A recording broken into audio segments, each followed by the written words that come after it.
Haideți să vedem dacă îl recunoașteți.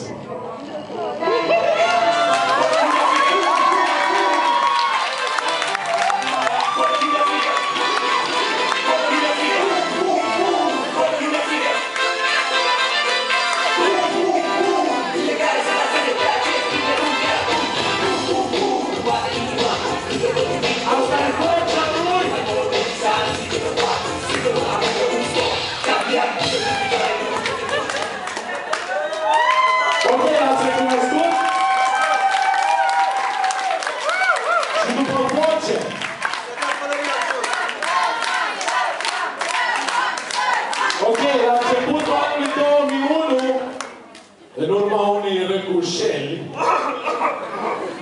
Răzvănelul ia o pauză și microfonul la pic. Răzvănelul ia o pauză și merge la Viena, unde într-un club vede niște dansatori de salsa in action.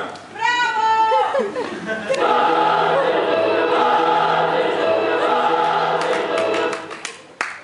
Revine în țară, mega hotărât să învețe să danseze.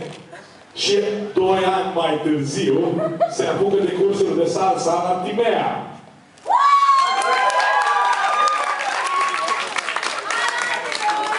În 2006 cunoaște o tânără chimică cu un talent creativ pentru dans și încep să se antreneze împreună, formând o pereche și în afara ringului.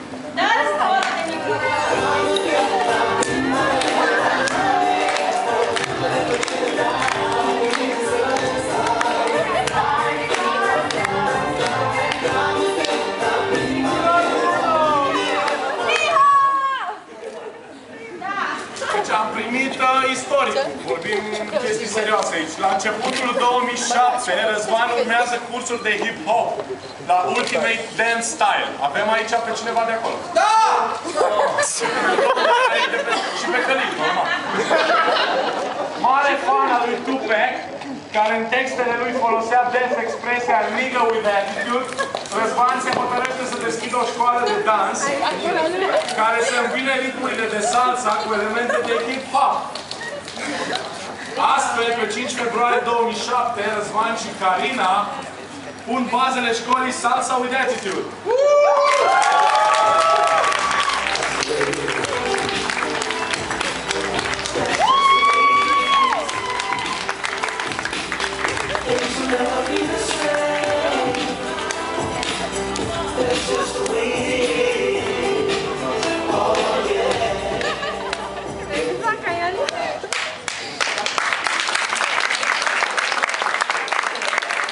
Au uitat să facă o figură de salsa. Cei mai vechi acum vă aduceți aminte. Ok. În ianuarie 2009 apare în lumea dansului Giorgău. Alex pentru majoritatea.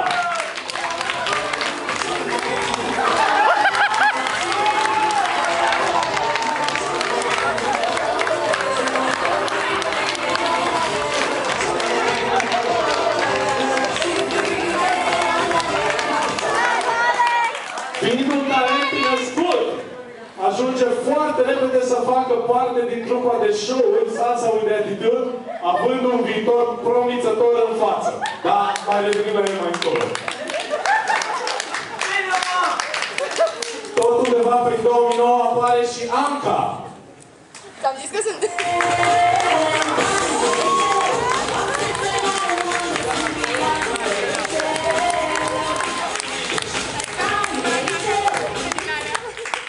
Însă, în acea vreme, Anca se gândea și la alte chestii. Așa că a dispărut la un moment dat o perioadă. Revenim la ea mai încolo. În februarie 2010, un moment crucial pentru Salsa with Attitude. Din motive XYZ, Carina își a rămas bun de la Salsa with Attitude.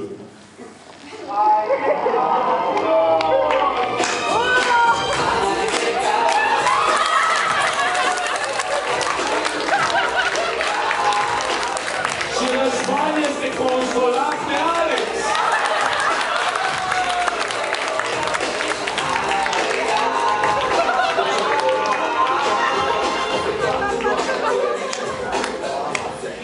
martie 2010, după mari căutări, Răzvan o găsește pe Oana, pe care o promovează ca nouă instructoare Salsa with Attitude.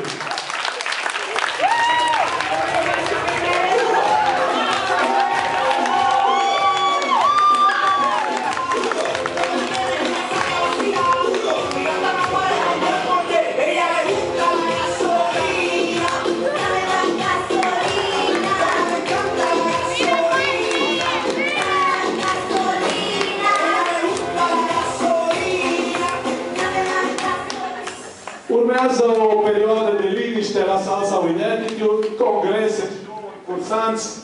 Am uitat să precizăm, în 2010 Alex este promovat ca instructor junior.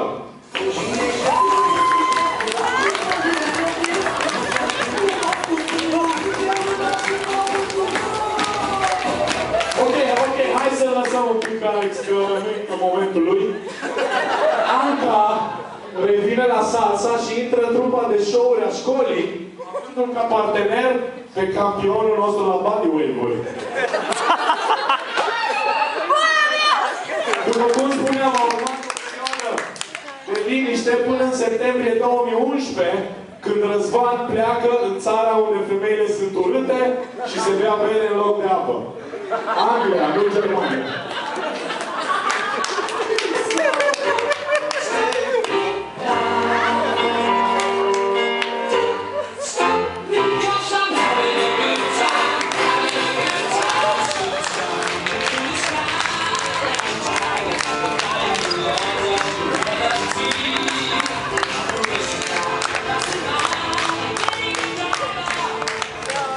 Așadar, Alex este promovat ca senior instructor la Salsa with Attitude.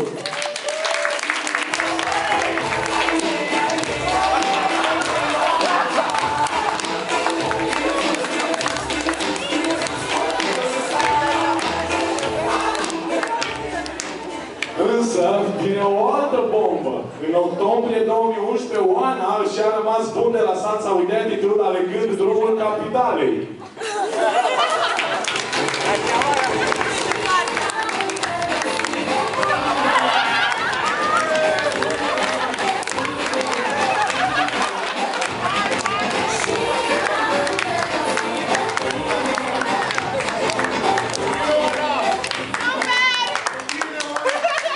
Urmează o lună grea pentru școală, Alex rămânând singur, însă la scurt timp, Anca, de care am amintit mai devreme, este numită instructor senior, iar la o lună după plecarea Oanei se întoarce Carina și lucrurile revin la normal. Cam asta e pe scurt povestea școlii de dans Salsa with Attitude, care în urmă cu o săptămână am primit 5 ani de existență. Mai avem de amintit totuși câteva persoane care sunt reprezentative pentru această școală și care compun stafful tehnic. Avem pe Cosma Ari. Apropo, data trecută am genunchiat în fața unei domnișoare și de data asta le dă o altă veste? Da! Da! Da!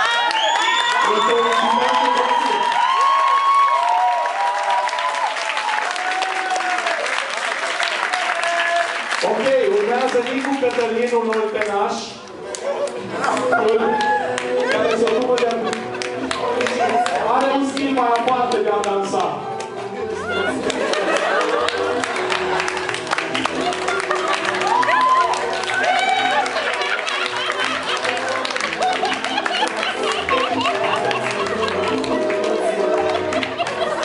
Urmează Adi Irimia. Acesta se ocupă de ordinea și disciplinea de este foarte bine făcut. Și din tot, dansează un pic mai robot, așa.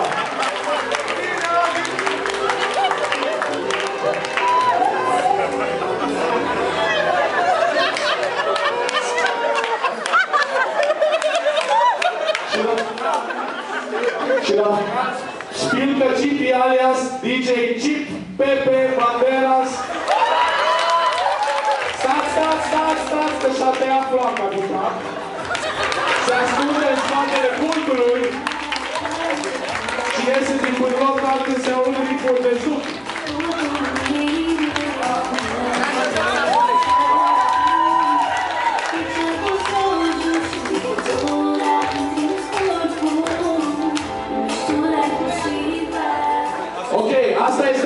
salsa with attitude.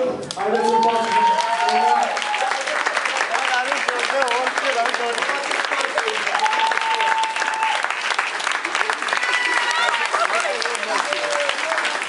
Le mulțumim și actorilor care au făcut personajele să de viață.